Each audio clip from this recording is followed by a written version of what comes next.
The single biggest myth that I've heard about creativity is that not everyone can be creative. The truth is, we are actually making creative decisions and taking creative actions every single day without even thinking about it. I think being creative is often confused with being good at art, but creativity is actually a fundamental aspect of being human. So in this video, I'm gonna teach you exactly how you can harness that. Like Rick Rubin says in his book, The Creative Act, to create really is just to bring something into existence. This could be a conversation, this could be a note to a friend, a solution to a problem. It could be rearranging the furniture in a room, or even just finding a new route home when there's a traffic jam. So it's actually super simple for anyone to think creatively. However, I'm gonna give you 5 very specific and easy steps that will teach you how to tap into your creative skills. This video is brought to you by xTiles, but I'll talk more about them later.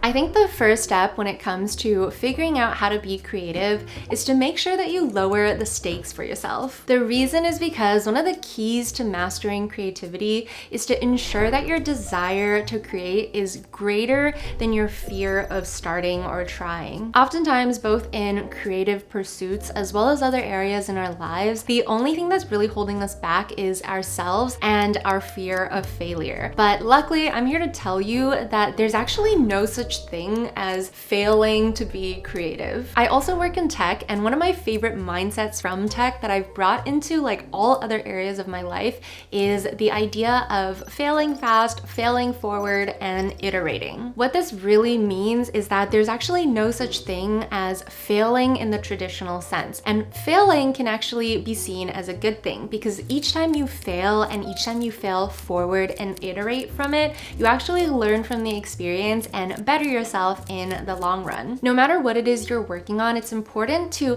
lower the stakes and ease the pressure that you have on yourself by seeing your work as an experiment. The thing about experiments is you can never predict the outcome fully, but whatever result that you get from the experiment can be used as useful data to do even better the next time that you try. Something else that I learned from both Rick Rubin's book as well as Julian Cameron's book, The Artist's Way, is having this idea that ideas aren't created by humans, but ideas are actually presented to us, and it's up to us to decide whether we want to take that idea and make something of it. I personally really like this idea because it takes the pressure off us as creatives to constantly be thinking up new ideas, and instead it pushes us to practice and create space in order to be able to receive those ideas when it comes time to realize them. Diving a little deeper into what it means to create space for new ideas, it takes me into my second point of making sure that you are creating systems that can actually foster your creativity. This could feel kind of contradictory to a lot of people because the general consensus about creativity seems to be that it's this flowing, free-spirited thing that shouldn't be caged. But honestly, even the most amazing artists have some sort of a structure or system that actually helps them perform even better. The point of having a system is not to cage or restrict your creativity, but to actually help you organize both the creative project as well as your life so that it allows you to be more creative. When your environment or your personal life is in disorder, it can actually cause you to be distracted and constantly thinking about other things, meaning you aren't able to focus on whatever it is that you're trying to accomplish creatively. Personally, I have been really enjoying using xTiles to organize both my creative projects as well as my life. xTiles is really cool because not only does it allow you to have databases to organize the data, but it also lets you create and customize these visual dashboards, which really help me plan out all the other details that comes with a project or something in my life. I am a huge visual learner, so being able to freely move elements around this design space helps me figure out exactly what it is I need and sort of plan it in a workflow that works for me. When you first create a dashboard within xTiles, there are actually tons of different options for you to organize your data. They do have all the standard boards like your Kanban board, your gallery view, your calendar view, and your table view, but it also allows you to use this drag and drop design space so that you can create any sort of layout that you need for any project. Or if you're not big on building layouts and dashboards yourself, they actually have so many free templates that are so freaking encompassing and inclusive and intuitive to use that it makes it extremely easy and low barrier for you to just use xTiles to plan pretty much anything. Personally, when I'm planning a new creative project, I like to start with an ideas board. In the ideas board, I always like to have a note where I can quickly jot down any new ideas or notes that I'm taking from inspiration so that I don't forget them as I'm building out the project. Then I like to go into the visual aspect where I start bringing in images and creating a mini mood board to give me an idea of what I'm trying to build. Maybe it matches the vibe of what I'm trying to execute, or they're just photos that inspire me. Besides just having that original note, sometimes I like to have 2 or 3 more notes as well so that I can do like a quick to-do list or to start organizing some of my ideas into buckets. They also have some other really fun elements that you can add as well, like a color sample. I pretty much put color samples and color palettes into any project no matter what I'm doing, because when it comes time to actually create the thing that I'm trying to do, it makes it super easy for me to stay on brand and keep things congruent. Once I'm finished with that initial ideas board, I like to build out a Kanban board next. Kanban boards just work for me. They essentially are like a larger, more detailed look into what you have going on, what still needs to be done, what's work in progress, and what stuff you've already completed. Their Kanban boards are really fun to use because it allows you to color code. So if you are a visual learner just like me, it just helps me quickly identify what belongs to what, and I can see exactly what's going on within the creative project just at a glance. If you're working on this project with someone else, like a teammate or a client, they make it super simple for you to collaborate as well. So you can either share just one specific page or board within your overall project dashboard, or you can share the entire workspace and dashboard with another person, and they can actually come in and make live edits while you're doing it, and it just live updates for everyone. This is so important for me when it comes to working with someone else. Live edits are an absolute game changer because it means you and that other person will always be on the same page. Every creative project that I work on has to have a mood board or multiple mood boards as well. I always have the initial one, which is just a general mood board for my project, and then I like to break them down into specific mood boards as well. So I have a mood board for a specific photo shoot or for a specific element of the project that I'm working on. Just like how I have the color samples, when it actually comes time to do the thing, the mood boards also help me align my execution with the idea that I had to make sure that the visual aspect will always remain the same. Besides just using xTiles for my creative projects, I have been using it to organize other aspects of my life as well. So you can use it as a reading list, as a film list. You can use it to plan other projects for your work, and you can even use it to create meal plans to help you stay on track with your fitness and health goals. I personally have been really enjoying using it as a travel planner because I can share it with my friend who I'm traveling with, and we can both go in there and create the itinerary together live and add in different aspects of the trip that we want to happen. I've really been enjoying how versatile xTiles is when it comes to building out a creative project or planning something else in your life. I remember they have this tagline on their website that says, "If Notion and Miro had a baby," and I actually think that is the perfect description for what xTiles is. So if you have been looking for a new tool that is kind of like the best of both worlds, I would definitely recommend checking out xTiles. I'll actually put the link to one of my favorite templates by them in the description box below. It's a life and work planner, and it is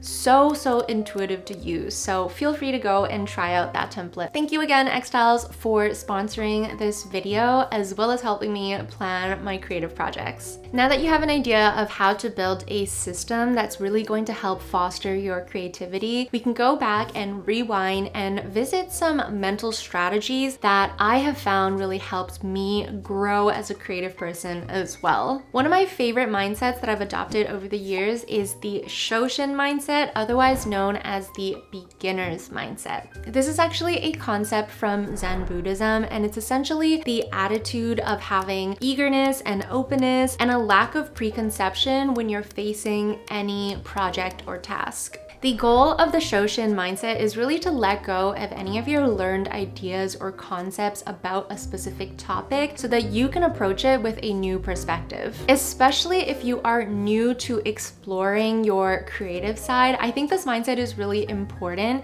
because not only is it going to give you a fresh perspective, but it's also going to help you get over the fear of trying and just starting, as well as getting over the imposter syndrome that comes with it as well. If you think about a good student or a beginner, they're typically not going into a new thing thinking, well, I'm gonna fail anyway, so I'm not even gonna bother trying. A good student or a good novice or beginner typically has a lot of excitement and eagerness to learn something new. So really, by putting yourself in the shoes of a student or a beginner, it's just gonna give you that eagerness and excitement to actually try and start and learn. Meaning it's gonna help you not get stuck in your ways, get stuck in thinking traps, and just overall give you more clarity. My fourth tip for what really helps me practice being creative is to expose yourself to new inspirations or experiences. Inspiration can really come from anywhere, and I think there's this misconception that people have that they can only find inspiration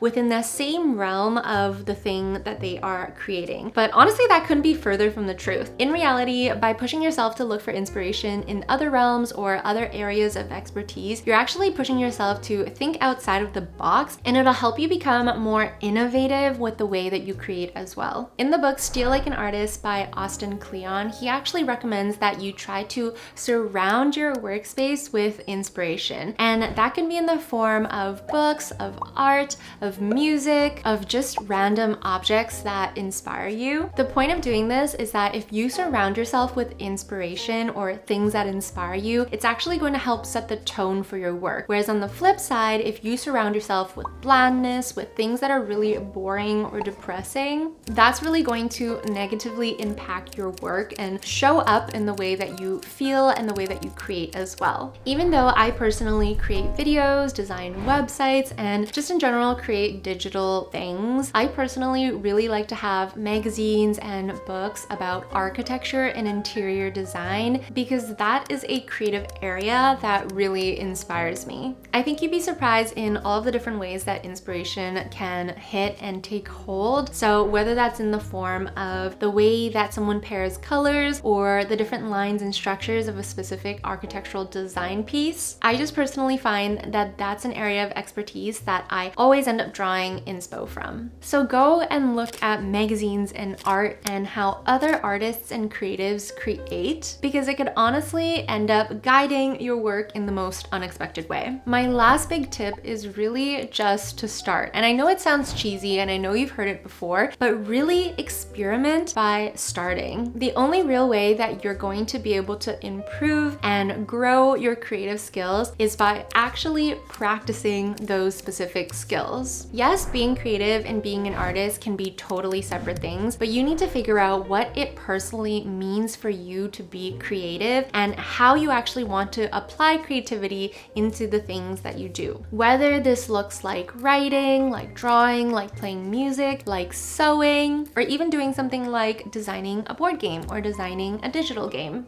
The best thing that you can do for yourself is just to try and try different things with different mediums, because if you are just starting out with the idea of exploring creativity, the world is literally your oyster and you can do anything you want. Perfectionism is another thing that is constantly holding creatives back, but honestly, there are always going to be a million reasons why you shouldn't do something. Maybe you don't have the right materials, maybe you don't have the right equipment, maybe you don't have enough time, but honestly, all of those things are just excuses. Creative people often don't start with the most time in the world, with the best equipment. They just start and they try, and that is what makes them so good at building up their ability to be creative. So I'm gonna challenge you to pick one thing that you've always wanted to try or have been curious about about and just do it this weekend. Even if you're gonna be doing it at the most basic level, you're already gonna be steps ahead of so many people just because you got started. I honestly used to think that I did not have a single creative bone in my body, but I also am someone who's very competitive, and when people told me that I'm not good at art or I'm not good at being creative, all I wanted to do was prove them wrong. So I literally just started to do things. I started designing websites, I started customizing my blog, I started to pretend like I was some famous writer writing a novel. I was 10, my writing was crap. But the point is, I started really exercising and flexing my creative muscles without even realizing that I was doing it. And if you had told me when I was a kid that I would grow up to be in a creative career, I honestly would have laughed in your face, but boy, am I glad that I ended up where I did. I really hope some of these tips helped inspire you to take that first step to being creative. And if you enjoyed this video, I would highly recommend checking out this video next, where I talk about how to get unstuck, which I think really applies both in the creative sense as well as in other areas of your life as well. If you take anything from this video, just remember that you are not boring and you can be creative. You just need to try. Thank you so much for watching this video. I hope you're having an amazing day wherever you are in the world, and I will see you in my next one.